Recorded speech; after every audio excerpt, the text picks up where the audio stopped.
అందరికీ నమస్కారం. తెలుగు స్టోరీస్ లైబ్రరీకి మీ అందరికీ స్వాగతం.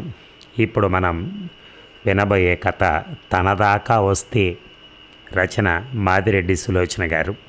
మరి కథలోకి వెళ్దామా? బంధువుల పెళ్ళికని పూనా వెళ్ళాను. శనివారం ఉదయం వివాహం అయిపోయింది. సాయంత్రానికి రిజర్వేషన్ ఉంది. తిరిగి వస్తామని ప్రణాళిక వేసుకున్నాను. ఎప్పుడూ తొందరే, 4 రోజులుంటే తప్ప మా వదిన అడిగింది. ఆమెకు బంధుప్రీతి ఉందో లేదో కానీ మొహమాట పెట్టడంలో ఘనురాలు. అవునే, మాలాంటి వారింట్లో ఎందుకుంటావు? మేం బేదవారం అమ్మా, నీకు కనిపిస్తామా? ఇలాంటి మాటలు వింటూ ఉంటే మహా ఇబ్బందిగా ఉంటుంది. అందుకే ప్రత్యేకంగా సమయం లేకపోయినా వాళ్ళ అమ్మాయి వివాహానికి వెళ్ళాను. ఏదో వెళ్ళాను, వివాహం అయింది కదా అని ఊరుకుంటుందా? 4 రోజులు ఉండమని గొడవ. వదిన, సోమవారం టీవీ ప్రొడ్యూసర్స్ ఇంటర్వ్యూ ఉంది. నేను లోకల్ కమిటీ మెంబర్ని. నేను లేకపోతే ఎలా? నువ్వు నిష్ఠూరం ఆడతావని వచ్చాను. మహా వచ్చావులే, చెప్పుల్లో కాళ్ళు పెట్టుకుని. ఇంతకంటే రాకున్నా సంతోషించేవాళ్ళం అన్నది. ధన్యోస్మి అనుకున్నాను. సరే, నేను రాలేదనుకో అన్నాను ఏడవలేక నవ్వుతూ. మాటలకేమొచ్చే, భోజనం చేసేనా వెళ్ళు అన్నది. భోజనాలు అయ్యేసరికి 4 దాటింది. హడావిడిగా అందరి నిష్ఠూరాలు దూరం నెట్టి ట్యాక్సీలో స్టేషన్కి బయలుదేరాను. దారిలో ట్యాక్సీ చెడిపోయింది. సమయం చూస్తే 4:30. 5:20కి బండి బయలుదేరుతుంది. ఒక్క నిమిషం అంటూ 10 నిమిషాలు గడిపి తెల్ల జెండా ఎత్తాడు ట్యాక్సీ వాలా. చుట్టుపక్కల ఎక్కడా కూడా ట్యాక్సీలు, ఆటోలు కనిపించలేదు. కావాలంటే ఓ 2 రూపాయలు ఇస్తాను, ట్యాక్సీ ఆటో ఏదైనా తెచ్చిపెట్టమని ట్యాక్సీ వాలాను బ్రతిమాలాను.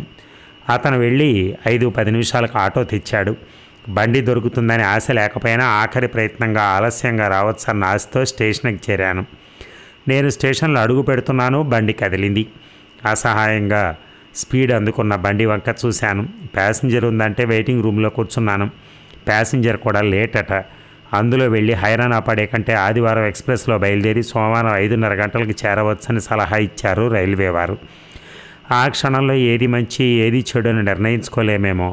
మనకొకటే విషయం గుర్తుంటుంది, ఎవరు ఏది చెప్తే అది పాటించడం. అందుకే మళ్ళీ పెళ్లి వాళ్ళింటికి వచ్చి మరో రోజు 1 గంట ముందుగా వెళ్ళి నా సమస్య టికెట్ కలెక్టర్తో చెప్పాను. ఒక్కరే కదా, 2 టైర్లో సీటింగ్ అరేంజ్మెంట్ చేస్తాలేండి అన్నాడు. కూర్చోవటానికి స్థలం దొరికినా చాలనుకున్నాను. బండి రాగానే 2 టైర్లో ఎక్కాను. 2-3 సీట్ల వంక చూశాను, ఖాళీ లేదు. మరో సీటు వంక చూశాను, భార్యాభర్తలు కూర్చున్నారు. ఒక పాప అటు ఇటు పరిగెత్తి ఆడుతోంది. సీటు ఖాళీగా ఉంటే కూర్చుని మొత్తం వాటి మెటీరియల్ అంతా సీటు కింద పెట్టాను. అతను నా వంక ఎగాదిగా చూశాడు. సంకెళ్ళు వేసిన దొంగను పోలీస్ ఇన్స్పెక్టర్ చూసినట్టు. ఇది రిజర్వ్డ్ కంపార్ట్మెంట్ అండి అన్నాడు. అవునండి అని నా పరిస్థితి వివరించాను. అతని ముఖం జేవురించింది. మీ కష్టాలతో రూల్స్కేం పని? ఇది reserved compartment. I paid for this seat. నేను ఈ సీటుకి డబ్బు కట్టాను కాబట్టి నాది అన్నాడు ఖచ్చితంగా. అతడి ధోరణి చూస్తుంటే జీవితంలో మొదటిసారి డబ్బు కట్టి ఎక్కినట్టుంది. సంభాషణ ఘర్షణలోకి దిగింది. అయ్యో, రిజర్వేషన్ లేనిది ఎలా ఎక్కావమ్మా? మాకు ఒక పూట తిండికి లేకపోయినా ఇలాంటి అలవాట్లు లేవమ్మా. ఓ 5 రూపాయలకు మొహం చూసుకుంటామా? మగవారే టిక్కెట్ లేక ప్రయాణాలు చేస్తారు అనుకునేవాళ్ళం. ఆడవారు కూడా రిజర్వేషన్ లేకుండా ఎక్కుతారా? ఎక్కగేం చేస్తారు? ఆడవారు కదా అని కన్సెషన్ ఇస్తారనుకుంటారు. సమాన హక్కులు అంటారు కదా, సమానంగానే శిక్షించాలి. పొరపాటు ఎవరికైనా జరుగుతుంది. 25-30 పెట్టి టికెట్ కొనగలిగింది 5 రూపాయలు రిజర్వేషన్ కోసం. అది పెట్టుకోలేరా ఆమె? రకరకాల కామెంట్లు విని నా మతిపోయినంత పనైంది. ఆ క్షణంలో నేను ఒక చీటింగ్ ఉమెన్గా డబ్బు కక్కుర్తు పడుతున్నానన్నట్టుగా వారు అభిప్రాయపడుతుంటే ఏడుపు వచ్చింది. ప్లీజ్, మీరు ఒక్క మాట కూడా మాట్లాడద్దు. మీ సీటు మీరే ఉంచుకోండి. చటుక్కన లేచి నిల్చున్నాను. నిలబడితే మీ నేరం మాసిపోతుందా? మీ దగ్గర రిజర్వేషన్ టికెట్ లేనప్పుడు ఎందుకు ఎక్కారు? ఎందుకు వచ్చిన చదువులేండి ఇవన్నీ? సీటుకు డబ్బు కట్టిన అతని వాదన. నా మీద నాకు విపరీతమైన కోపం వచ్చింది. ప్లేన్లో వెళ్ళకూడదు. నిజంగానే టికెట్ కలెక్టర్ మాట విని రూల్స్కు విరుద్ధంగా ఎక్కాను. ఆలోచిస్తున్నాను, ఎవడి కోసం నోరు మూసుకుంటుంది? తప్పు తనదేగా. మళ్ళీ ఆ సీటు వాళ్ళ గర్వంగా అంటున్నాడు. ఏమండి, జరిగింది చెప్పాను, అనవసరంగా మాట్లాడద్దు. ఎందుకనో? ఈ కంపార్ట్మెంట్లోంచి దింపేసే అధికారం కూడా ఉంది మాకు అన్నాడు. చదువు సంస్కారం ఉన్నవారు కూడా ఇంత అసభ్యంగా మాట్లాడతారని మొదటిసారి అర్థమైంది. రూల్స్ చదువుకున్న వారే పాటించకపోతే ఎలాగండి? సీటు వాళ్ళ రూల్స్ నీతి గురించి ఫుల్ స్టాప్ కామా లేకుండా ఉపన్యాసం దంచేస్తున్నాడు. నేను పట్టించుకుంటే ఇంకా మాట్లాడతారని విననట్టు ఊరుకున్నాను. అతని మాటలు వినిపిస్తూనే ఉన్నాయి.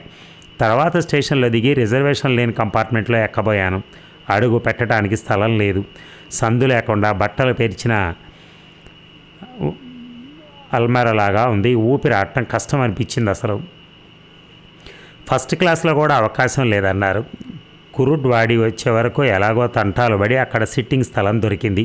షోలాపూర్ రాగానే బ్రేక్స్ ట్రబుల్ అని బండి 2 గంటలు ఆగింది. నాంపల్లిలో బండి దిగేసరికి చాలా ఆలస్యం అయింది. 9 గంటలకి సోమాజిగూడలో ఉండాలి. స్టేషన్కి కారు వచ్చింది. గబగబా దిగి ఇల్లు చేరి స్నానం చేసి కాఫీ త్రాగి ఉపగ్రహం చేరుకున్నాను. మీరొక్కరే రావాలి అన్నారు డైరెక్టర్. ఇంటర్వ్యూలు ప్రారంభమయ్యాయి. 1 గంటకంతా అయిపోయింది. కాఫీ త్రాగి ఇళ్ళకెళ్ళిపోవాల్సిందే. కానీ పిచ్చాపాటి మాట్లాడుతూ కూర్చున్నాం. బయట క్లర్క్ ఎవరితోనో ఘర్షణ పడుతున్నాడు. కూర్చుండలేక బయటకు వచ్చాను. నాదేం పొరపాట్లేదండి. ట్రైను 2 గంటలు లేటు.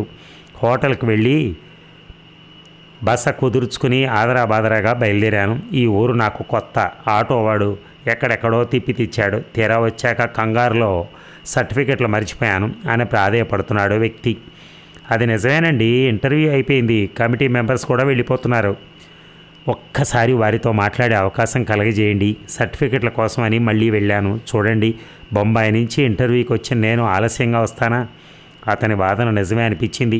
అతడు అర్హత కలవాడే అయితే మిగతా మెంబర్లతో మాట్లాడచ్చు అనుకున్నాను. వాట్ ఈస్ ద మ్యాటర్ అని అడిగాను. అతను ఇటు తిరిగాడు. నేను అతన్ని చూసి ఎంత తెల్లబోయానో నన్ను చూసి అతను అంతే తెల్లబోయాడు.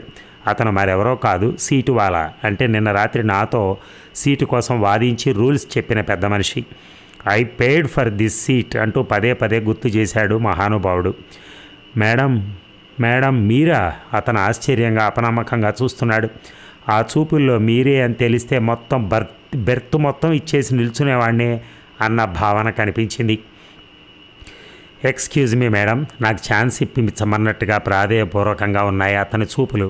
చూడండి, రూల్స్ గురించి ఇంత బాగా మాట్లాడిన మీరు రూల్స్ పాటించకపోతే ఎలా అన్నాను. అలా మాట్లాడటం సంస్కారమో కాదో తెలియదు, కానీ మాటలు అసంకల్పిత ప్రతీకార చర్యలా వచ్చాయి బయటికి. నేను మానవ మాతృరాలనేగా, కావాలని చేయలేదు మేడం. ఎవరు ఏ తప్పు కావాలని చేయరు, అయినా శిక్షింపబడతారు. నా స్థలంలో మీరే ఉంటే? అతనికి కోపం వస్తోంది. కోపాన్ని అక్కసును దిగమింగాడు. ఎలాగోలా ప్రశ్నించాడు. నాకు నవ్వొచ్చింది. నేను మహాత్ముడిని అంత గొప్పదాన్ని, మార్క్సిస్ట్ అంత విశాల దృక్పథం కలదాన్ని కాకపోయినా కొన్ని నియమాలు పాటించే సంస్కారం ఉంది. నేను చెప్పి పాటించి తీరుతారు. రూల్స్ మీకోసం, అవకాశాలు మా కోసం అనే తత్వం కాదు అన్నాను. మేడం దీనంగా చూశాడు. సారీ మిస్టర్, ఈ జాబ్కి పబ్లిక్ రిలేషన్స్ మెయింటెనెన్స్ చేయగలిగి ఉండాలి. అది మీకు చేత కాదు అని నేను తిరిగాను. కోర్స్ అతని తృప్తి కోసం ఇంటర్వ్యూకి పిలిచి తర్వాత రిగ్రెట్ చేయొచ్చు. ఆ క్షణంలో నాకు అలాంటివి గుర్తుకు రాలేదు. నన్ను ఒక మోసగత్తె కింద జమగట్టి అవహేళన చేసిన అతని మొహమే గుర్తుకొచ్చింది. రూల్స్ అంటూ ఉపన్యసించిన అతని కంఠమే వెంటాడింది. చూసారా, ఎవరితో మనకి ఎప్పుడు ఏ అవసరం పడుతుందో తెలియదండి. నిజంగా భగవంతుడు ఎన్నో సంబంధాలు, మన రైల్లో కానీ బస్సులో కానీ ఎన్నో సంబంధాలను మనకి పరిచయం చేస్తూ ఉంటాడు. కానీ ఆ మనుషుల్ని పరిచయం చేసినప్పుడు సహజంగా మనం ఇలా నోరు బారేసుకుని నాకేదో సీటు ఉంది కదా అని నోరు బారేసుకుంటే ఎలా? ఆమె ఎటువంటి సిట్యుయేషన్లో ఎక్కిందో కూడా అడగాలి కదా. అది లేదు. అది లేకపోగా ఆమె దిగే వరకు తోలనాడుతూనే ఉన్నాడు. మరి సహజంగా ఆమెకు కూడా కోపం ఉంటుంది కదా. అంత గొప్ప ఆఫీసర్ ర్యాంకులో ఉన్న ఆమె మాట ఎందుకు పడుతుంది చెప్పండి? ఆమె తప్పు ఎందుకు చేస్తుంది అసలు? సడన్గా జరిగింది అది, అంతే. అది బండి కదిలే టైంలో ఎక్కింది కాబట్టి ఆ ఇబ్బంది పడింది. దానికి నోరు బారేసుకున్నందుకు పబ్లిక్ రిలేషన్స్ అవసరం కాబట్టి నువ్వు సరిగా దాన్ని పాటించలేకపోయావు కాబట్టి నువ్వు ఈ జాబుకు పనికిరావు అన్నంత రీతిలో అక్కడే ఖండించేసింది ఆమె. అదండి కథ. ఎవరితోనైనా ఎప్పుడైనా కానీ మనం మాట్లాడేటప్పుడు ఆచితూచి మాట్లాడటం మంచిది. ఎందుకంటే ఎవరితో ఎప్పుడు మనకి ఏ అవసరం అవుతుందో తెలియదు అనేది పక్కన పెడితే ప్రస్తుతానికి కనీసం మహిళ అనే గౌరవమైనా ఉండాలి కదా. అది కూడా లేకుండా మాట్లాడటం కొంచెం ఆమెకి ఇబ్బంది అనిపించి ఉండొచ్చు. Thank you very much.